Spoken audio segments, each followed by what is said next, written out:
outcry, a lot of finger pointing when you get cold weather like this. There's not enough charging space. The lines are too long at the grocery, all kinds of things. We need it to warm up around here. I don't know if it's going to happen anytime soon, Kevin. What's the most painful thing you guys have done when it's cold? For me, it's like stopping to get gas. I'll run that thing all the way down to 3 They ask miles. you too many questions at the prompt now at the gas stations. It's like, I don't have my user ID number. I don't want a car wash. I just want to get back in the car. When I'm out with the dog and I'm tired and I didn't wear enough clothing. Right. I wore the T-shirt and the shorts out in the morning, and that's not a good sight for the neighbors to begin with. And then you realize, why did I not put my coat on? Yeah, especially, on our schedules, late at night or early in the morning, usually when you're taking the dogs out there. Kids at the bus stop again tomorrow morning, for example, going to have to bundle up. We've got another wind chill advisory in effect for the tri-state because, well, the process isn't pretty, right? We're trying to get back towards the freezing mark. The issue is that our temperatures are so low to start out that any wind sends those wind chills right below zero. But winds are switching to the south, and that's going to help push us in the days ahead closer to that freezing mark. Right now, we've got a long ways to go. We're only halfway there. Most of us are within a degree or two of 15, 16 out there. 18 Hamilton, 17 in Maysville, 15 in Springboro, 14 in Versailles. You get the idea. We're all in the mid-teens right now. 16 currently in Laughlin. Sharonville's at 15. Westchester's 14. 16 in Batavia. You're at 14 down there in Independence. Now, when you factor in the wind, which there's not a lot of wind out there this afternoon and this evening, wind chill values are currently, on the positive side of zero for now. But I think once the sun goes down, we'll have no problem slipping back below zero with those wind chills. As you can see, Florence feels like it's zero right now. Feels like it's 1 in Wilmington, 6 in Peebles. Feels like it's 1 below already in Connorsville. And, well, more of us are going to see those wind chills go below zero overnight tonight. So that's the reason why we've got the wind chill advisory in effect for the tri-state. Now, as I mentioned, winds aren't going to get terribly strong, but here's first thing tomorrow morning.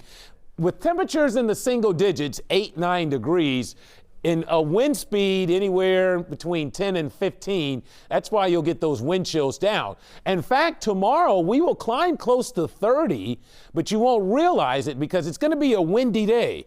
Wind gusts in that 20 to 30 mile an hour range during the afternoon will offset the fact that temperatures rise during the day, and then it stays breezy into the evening tomorrow before those winds begin to subside. So the issue here is we're transitioning to slightly warmer.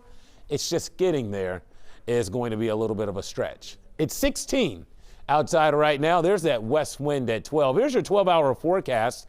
Temperatures will slip through the teens tonight, and again, we'll get down to about 9 or so here in the city overnight tonight. Let me show you your future feels like temperatures.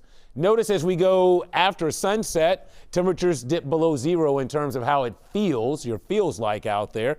And then tomorrow morning, here's 7:30. You can see ranging from almost 10 below north of the river to wind chills generally in that, 5 or 6 degrees below zero south of the Ohio River. So 7 below in Mason, 9 below in Springboro, 9 below in Batesville, 4 below in Maysville, and this is at about 7 in the morning. Notice mid-morning, by 10, wind chills still below zero in most areas, but by lunchtime, we're finally climbing above. And remember, tomorrow, we're just short of 30 for a high, but it will only feel halfway that warm out there. Futurecast is pretty quiet, too. We're going to keep it pretty dry until our next chance for a little bit of snow on Thursday and Friday. So bitterly cold tonight. I went ahead and made it a weather impact night with wind chills forecast to be 5 to 10 below zero. Tomorrow, cold sunshine with cold winds and a bitter morning start, 28 for an afternoon high. We're making progress. I don't think we get to freezing tomorrow, but I think by Thursday, we'll get to that freezing mark, probably above at 33.